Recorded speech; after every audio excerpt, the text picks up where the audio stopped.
ইমানে থুৰে ঠাৰে কলো কিছুমান স্বাৰ্থপৰ বন্ধু আৰু বান্ধৱী থকাতকে নথকাই ভাল সেইকাৰণে আমি এনেকেই থাকো এতিয়া দেই নমস্কাৰ মোৰ প্ৰিয় বন্ধু বান্ধৱীসকল কি খবৰ আপোনালোকৰ আশা কৰো সকলো ভালে কুশলে আছে আৰু আপোনালোকৰ আশীৰ্বাদত মই একদম সুন্দৰকে আছো আজি আপোনালোকক এটা কথা ক'বলৈ ওলাইছো সেই কথাটো এতিয়া আপোনালোকক আজি যে ক'বলৈ ওলাইছো তাৰো এটা কাৰণ আছে আপোনালোকে মোৰ এই হাৰমনিয়ামখন চাওক দেখা পাইছনে এইখন আৰু লগতে এইজোৰ তাল কিন্তু কাকুৱে সৰুতে বজাইছিলে মোৰ লগত যেতিয়া মই বৰগীতৰ কম্পিটিশন সমূহ আগতে বহুত হৈছিলে 2007 8 9 10 11 12 13 লৈকে এয়া বজাইছিলো বাৰু 13 চনলৈকে এইবিলাক কাম বহুত কৰিলো আৰু তেতিয়া কি কৰিছিল মই তালজোৰ আমাৰ কাকু দেহাই বজাই আৰু হাৰমনিয়ামখন মই নিজে বজাই পেলাই মানে মই আৰু খুলত আছিল আমাৰ এজন মোৰ মানে দেওৰ হয় তেওঁ মানে মোক খুল বজাই দিছিলে তাৰ পিছতে এদিন কি হ'ল আপোনালোকক আজি কথাটো ক'ব লাগিব মই কাৰণ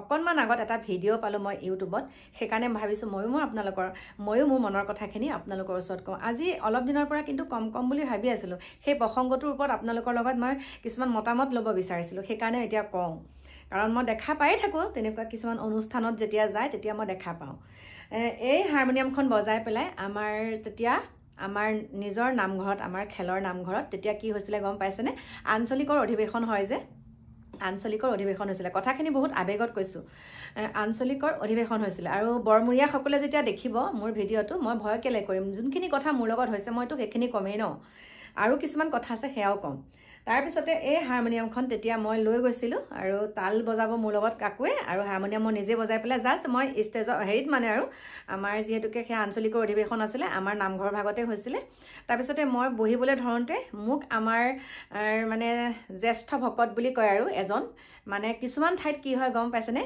এৰা গছজোপাকে বৰগছ বুলি ভাবে এষাৰ কথা আছে ঠিক তেনেকে তেওঁ মানে তেনেকুৱা মানে অল্পবিদ্যা ভয়ংকৰী কথাটো হৈছে মই যে এই ফুলি কেইপাত পিনিছো দেখা পাইছেনে এয়া চাওক দেখা পাইছেনে নে আপোনালোকে মইতো তেতিয়া আৰু গাভৰু ন তেতিয়াতো মই গাভৰু মানুহ এতিয়া বাৰু মই বুঢ়ী হলো কথাটো কৈছো আজিৰ পৰা 2007 8ত মই কেনেকুৱা বয়সৰ হ'ম আপোনালোকে অনুমান কৰক তাৰ পাছতে মই এয়া কাণফুলি পিন্ধিছিলো আৰু নাকবালিটোতো এনেকে আছে এইটোৱে আৰু যেনেকে এইবিলাক পিন্ধিছো তেনেকুৱাই তেতিয়া তাৰ পিছতে মোক মানে তেওঁ মানে মোক মাতি নিলে এফালে যোনজন মানে একদম মুখ্য মানে আমাৰ ভকত আৰু তেওঁ মাতি নিলে নি পেলাই মানে মোক কৈছে যে তুমি কাণফুলিখিনি খুলিব লাগিব তাৰ পিছত মই অকন প্ৰতিবাদ কৰিছিল বলে কিয় খুলিব লাগিব আমুকেটো এনেকেই গায় কাৰণ আমি যেতিয়া য'ত যেতিয়া প্ৰগ্ৰাম বিলাক কৰো তেতিয়াতো দিহানামৰ কম্পিটিশন গাব যাওঁ পাদেশিকতো গাইছোগে মই তাৰ পিছতে আকৌ মই য'ত মানে যেতিয়া বৰগীতৰ অনুষ্ঠান বিলাক কৰো তেতিয়াতো গায় বা নাকবালি পিন্ধিও গায় বা কাণফুলি পিন্ধিওতো গায় মই কলো মানে কৈছে নহয় তুমি এনেকে গাব নোৱাৰিবা তাৰ মানে মুকলি মই কৰিব লাগে মঞ্চভাগ মুকলি কৰা মানুহও নাই ময়ে মুকলি কৰিব লাগিব কিন্তু মোৰ কাণৰ কাণফুলিখিনি মানে মোক খুলুকাব দিছে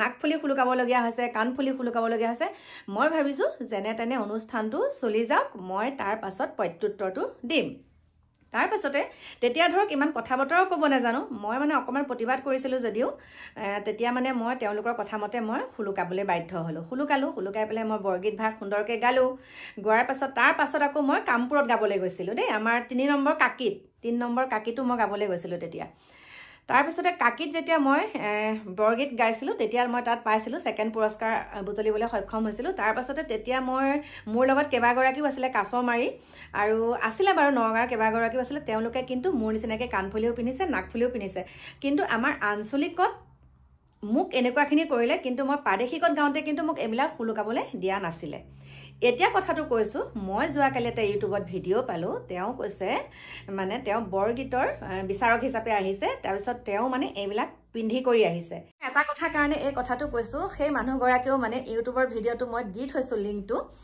তেওঁ কৈছে যে এইবিলাক পিন্ধিব পাৰে মানে মানুহৰ বিশেষকে কণ্ঠটো বা আমি যেতিয়া পৰিবেশন কৰো আমি যেতিয়া বৰগীত ভাগ পৰিবেশন কৰো বা দিহানাম ভাগ পৰিবেশন কৰো তেতিয়া আমাৰ হাসপাৰটো চাই কাণফুলি কিপা ঢাক খাই থাকে হয়নে কিন্তু পিন্ধিলেও একো নহয় কিন্তু সেই মানুহজনে যে মোক সেই তেতিয়া যে ইমানখিনি মোক কৈছিলে যে খুলিব লাগিব এতিয়া মই তেওঁক এটা প্ৰশ্ন কৰো তেওঁলোকৰ ঘৰত যি কেইগৰাকী বুৱাৰী আছে বা তেওঁলোকৰ গম পাইছে চাগে যিকেইগৰাকী বোৱাৰী আছে তেওঁলোকে কিন্তু কাণত কাণফুলিও পিন্ধা, নাকত এয়াও পিন্ধা, এটা সমাজত ঘূৰিও ফুৰে। এতিয়া তেওঁলোকে যেতিয়া নাম চাম এনেকৈ গাই ফুৰে, তেতিয়া তেওঁলোকৰ কাণৰ পৰা সেই কাণফুলিকেইপাত সুলুকাই লয়নে? যেতিয়া বৰগীত গাবলৈ যায় তেতিয়া বাৰু নাকফুলিটো সুলুকাই লয়নে? মই পোনপটীয়াকৈ প্ৰশ্ন কৰিছোঁ। মোক সেইখিনি ক'লে, কিন্তু এতিয়া মই কেতিয়াও তেওঁলোকলৈ কেয়াৰ নকৰোঁ। কাৰণ এটা কথাৰ কাৰণে কেয়াৰ নকৰোঁ, এটা কথাৰ কাৰণে মই তেওঁলোকক ভয় নকৰোঁ। তেওঁলোকৰ ফুপুলা স্বৰূপটো মই জানো, তেওঁলোকৰ ফুপুলা স্বৰূপটো জানো। মানে এনেকুৱা কিছুমান নিয়ম নীতি নিজে উলিয়াই লৈছে। মোক কোনো এজন ভকতে কোৱা নাই যে তুমি কাণফুলি পিন্ধি পেলাই বৰগীত গাব নোৱাৰিবা, তুমি নাকফুলি পিন্ধি পেলাই দিহানাম গাব নোৱাৰিবা। অকল তেওঁহে কৈছিলে, অকল তেওঁৱে। আৰু মোক বহুত মানে কি কৰে গম পাইছেনে? মোক লৈ বহুত জ্বলে, মোক লৈ কিছুমান মানুহ বহুত জ্বলে। কিন্তু মই সেই জ্বলাসকলক কৈছোঁ, এনেকুৱাকৈ জ্বলি শেষ হৈ যাবগৈ, কিন্তু মোক জ্বলাব নোৱাৰিব, মোক কেতিয়াও জ্বলাব নোৱাৰিব। তেওঁলোক নিজেই মোক দেখি পেলাই জ্বলি শেষ হৈ যাব। এতিয়া মই বৰগীতৰ আকৌ প্ৰশিক্ষণ ল'ম। মানে যিহেতুকে অলপ দিন মই স্থগিত ৰাখিলোঁ, এতিয়া ভাবিছোঁ আকৌ গাম। আৰু আপোনালোকে মোক কমেণ্ট কৰি জনাবচোন গাব লাগে নে নালাগে। কাৰণ আগতে মই য'তে যাওঁ, আপোনালোকক এতিয়া বেছি কোৱা হ'ব, যোনসকলে মোক চিনি পাই ক'ব বাৰু। যেতিয়া যাওঁ মই গাবলৈ, দিহানাম হওক, বৰগীত হওক, তেনেকৈ যেতিয়া গাবলৈ যাওঁ, মই কিন্তু পুৰস্কাৰ বুটলিবলৈ সক্ষম হৈছিলোঁ। আৰু তাৰ পাছতে যিহেতুকে কাকুৰ পঢ়া শুনাৰ দায়িত্ব আহি গ'ল, সেইকাৰণেহে মই এয়া মানে অকণমান বিৰতি থাকিব লগা হ'ল। মাজে মাজে তথাপিতো গুণগুণাওঁ। সেইখিনিকে ক'লোঁ, মনটো বৰ বেয়া লাগে জানেনে? আমাৰ কিছুমান মানুহে, অসমীয়া মানুহৰ ভিতৰত অসমীয়া মানুহে ইমান হিংসা ভাৱটো কৰে।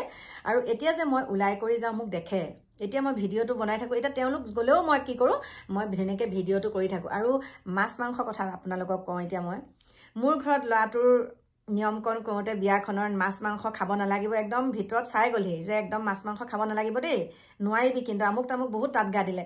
কিন্তু সেয়া মানুহে এতিয়া বামুণীয়া মানুহ বিয়া পাতিছে, বামুণীয়া ঘৰত এমহীয়া, তাকো তাত গৈ পেলাই খাই গৈ কথাততো ক'বই লাগিব ন? মোক যেতিয়া কৈছে মইতো ক'বই লাগিব। আৰু তেওঁলোকে এতিয়া কি কৰে, তেওঁলোকৰ ঘৰতে যেতিয়া ব্যৱসায় আৰম্ভ কৰে, তেতিয়া তেওঁলোকে মানে মাদক দ্ৰব্যৰ পৰা আদি কৰি মানে মাছ মাংস, মানে বেলেগ সকলো ধৰণৰ মাছ মাংস তেওঁলোকৰ ব্যৱসায়টোত আছে। আৰু লগতে মানে মদো, মানে তেওঁলোকে মদ বুলিয়ে কৈছোঁ, মানে ৰাগিয়াল বস্তু তেওঁলোকৰ দোকানত এতিয়া পায়। গতিকে ইমান তোমালোকে লোকক যে তোমালোকে এতিয়া এইখিনি কাম কৰি থৈছিলা, লোকক যে বহুত নিয়ম নীতি দেখাই থাকা, আমুক খাব নাপায়, আমুক কৰিলে আমুকলৈ যাব নাপায়, এতিয়া তোমালোকৰ ঘৰত সেইখিনি কিয় ৰাখিব পৰা নাই? এতিয়া মোৰ পোনপটীয়া প্ৰশ্ন তেওঁলোকলৈ, তেওঁলোকৰ ঘৰত এইবিলাক কিয় ৰাখিব পৰা নাই, বান্ধি কিয় ৰাখিব পৰা নাই? আমাৰ কাৰণে তেওঁলোকে বান্ধি ৰাখিব, নিজৰ কাৰণে খোলাকৈ ৰাখিব। গতিকে আমাৰোতো চকু আছে, আমাৰোতো মুখখন আছে, ক'বলৈ কিয় নক'ম? আৰু হাৰমনিয়ামখন এতিয়া মই লৈ যাওঁ, অকণমান তাঁৰডাল বেয়া হৈ আছে, সেইকাৰণে ভাবিছোঁ এইখন সুন্দৰকৈ ঠিক কৰি লওঁ। আৰু মাজে মাজে এতিয়া মই আপোনালোকক এই হাৰমনিয়াম গাই আপোনালোকক মই সুন্দৰকৈ বৰগীত শুনাম আৰু দিহানামো শুনাম বাৰু। এতিয়া এয়া দেখা পাইছে মোৰ কেইবাখনো মানে তেনেকৈ চাৰ্টিফিকেট নাই, বেয়া হৈ গৈছেগৈ।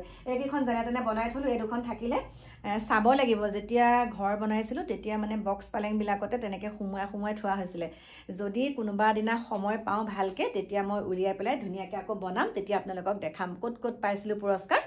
আৰু এই যে নিয়ম নীতিখিনি আপোনালোককো কৈছোঁ, মোৰ প্ৰিয় বন্ধু বান্ধৱীসকল, আপোনালোকৰ লগতো যদি এনেকুৱা হয় যে আপোনাকহে বহুত চেপিবলৈ বিচাৰে, মানে তেওঁলোকৰ কাৰণে নিয়মখিনি নাই, আমাৰ কাৰণে বহুত নিয়ম বান্ধি দিয়ে, গতিকে আপোনালোকে ওলাই আহিব, আপোনালোকে ভয় নকৰিব, একদম কথাটো ক'ব যে আপোনালোকে এইটো কাম কৰিছে।